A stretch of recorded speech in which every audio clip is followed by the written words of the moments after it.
ജോലിക്കിടെ കാട്ടാനയാക്രമണത്തിൽ കൊല്ലപ്പെട്ട Mathrubhumi news cameraman A V. മുകേഷിനെ Palakkad press club അനുസ്മരിച്ചു. പ്രസ് ക്ലബ്ബ് ഏർപ്പെടുത്തിയ എ.വി. മുകേഷ് സ്മാരക പുരസ്കാരം ഏഷ്യനെറ്റ് ന്യൂസ് തിരുവനന്തപുരം ബ്യൂറോയിലെ ക്യാമറമാൻ എ.എസ്. അക്ഷയ്ക്ക് സമ്മാനിച്ചു.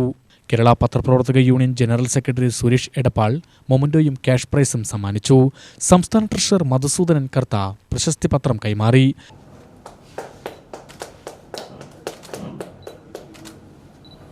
മുകേഷുമായി ഉള്ള ഓർമ്മകളിൽ മലപ്പുറം പ്രസ് ക്ലബ്ബിൽ മുകേഷ് വരാറുണ്ട്. പരപ്പനങ്ങാടിക്കാരനാണ്. അപ്പോൾ ഈ ജോലിയുടെ അവരുടെ ഡെപ്യൂട്ടേഷൻ്റെ ഭാഗമായിട്ട് താൽക്കാലിക അറേഞ്ച്മെൻറ്റിൻ്റെ ഭാഗമായിട്ട് മലപ്പുറത്തുണ്ടാകുമ്പോൾ അദ്ദേഹം മലപ്പുറത്ത് പ്രസ് ക്ലബ്ബിൽ വരാറുണ്ട്. അപ്പോൾ അവിടെ വെച്ച് ഉള്ള ചെറിയ സൗഹൃദങ്ങൾ. അപ്പോൾ ആ ഓർമ്മകൾ എന്നറിയുമ്പോൾ മനസ്സിൽ അലയടിച്ച് വരുമ്പോൾ ഈ പരിപാടിക്ക് വരാനും ഇവിടെ ചില കാര്യങ്ങൾ പറയണമെന്നും ഞാൻ ആഗ്രഹിച്ചു. അതുകൊണ്ട് 2ാം വർഷവും ഈ അനുസ്മരണ പരിപാടിയിൽ പങ്കെടുക്കുകയാണ്.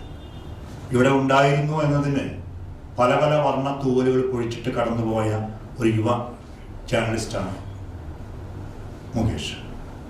ഒരു മാധ്യമപ്രവർത്തകൻ എന്നതിലപ്പുറമായിട്ട് ഇവിടെ പറഞ്ഞ അനുഭവങ്ങൾ കഴിഞ്ഞ വർഷം ഞാൻ കേട്ടതാണ്. ആ മേഖലയൊന്നും എനിക്കറിയില്ലായിരുന്നു.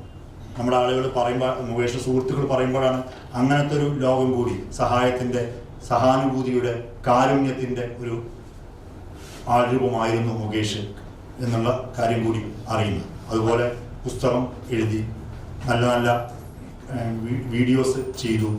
ജേർണലിസ്റ്റ് എന്നതിലപ്പുറമായിട്ടുള്ള ഒരു മനുഷ്യൻ, സാധാരണ മാധ്യമപ്രവർത്തനം അപ്പുറത്തുകൂടി വിരാജിച്ച തൻ്റെ ജീവിതം അതിനുകൂടി സമ്മാനിച്ച ഒരു ജേർണലിസ്റ്റ്, ഒരു മനുഷ്യ സ്നേഹിയായിരുന്നു Mukesh.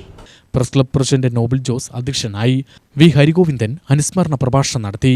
Press club secretary M. Sreenesh, treasurer T S. Muhammad Ali, award ജേതാവ് എ.എസ്. അക്ഷയ് എന്നിവർ സംസാരിച്ചു.